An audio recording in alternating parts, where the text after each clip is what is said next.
These are the first of the wines from 2025. And it's a way of bringing in the community and saying, hey, let's celebrate this wonderful industry that we have here.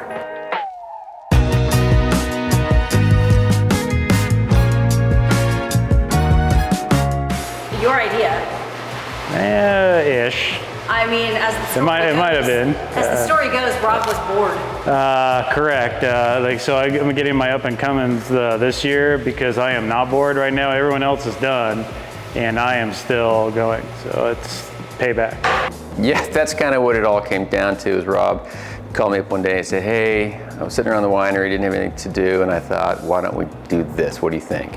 And I said, "Sure, sounds great." Whose crazy idea was that this year to do this again?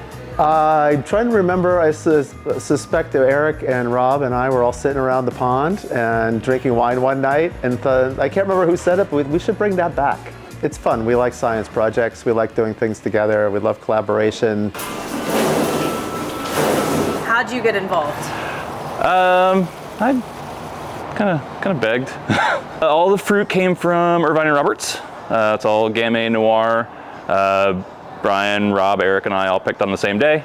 So we're all working with the same fruit. So basically everything that's gonna be different about our wines is, what's up in here? Uh-oh. Or, yeah. Nouveau is a wine that's always released on the third Thursday of November. And so the idea being it's new wine, nouveau meaning new. So it's the new wine, the first chance to see something from the new vintage. So it's made very quickly in a really fruity, delicious style. And then it was us talking, like, how do we do this? You know, we're trying to remember how we did it in the past. Again, like a few years ago, it was like totally, like we forgot how we did it. It sort of goes against everything I've learned, everything that I'm comfortable with.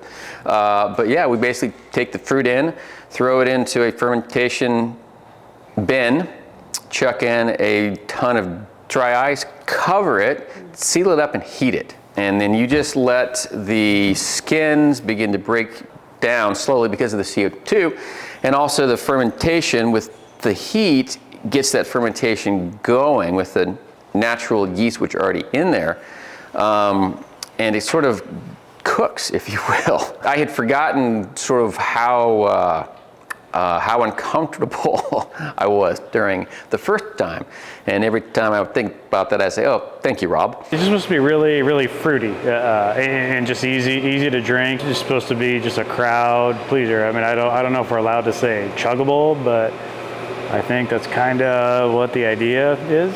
Those in Beaujolais kind of consider it a celebration of the just past harvest, and that's kind of fun. It's not really competitive. We're just doing this for fun. Sure. Oh, so are you being competitive? I'm always competitive. That's the whole point every year, is to make better wine than everybody else. It isn't a competition, but like there's still like you want to win. I don't know, you don't win anything, right? There's nothing to win. We all are both really friendly and love to work together and share and help each other out. And it's just a little streak of competitiveness behind that too. Like we all want to do really well.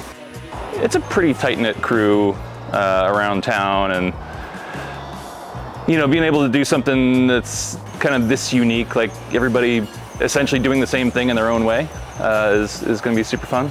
This has been a really cool project, and even though I remember back in 2019 when we did this, the three of us, and when it was all over, we were like, yeah, that was a lot of fun. And so we wanted to have this be an annual thing. Well, it didn't happen, obviously. 2020 was 2020. But I'm hoping that this will be the beginning again of something that we do every year. Harvest is hard. We work a lot of hours for a lot of days in a row. So you're throwing in more work, which is always challenging, but at the same time, like, we love to be challenged and try something new. So that's great fun. It kind of makes this more interesting and keeps us on our toes. But I also, like, these are my friends. I like working with them. That's probably the only reason we've seen each other during harvest this year, is because we're doing this project. And so that's kind of fun, being able to hang out together and do something different.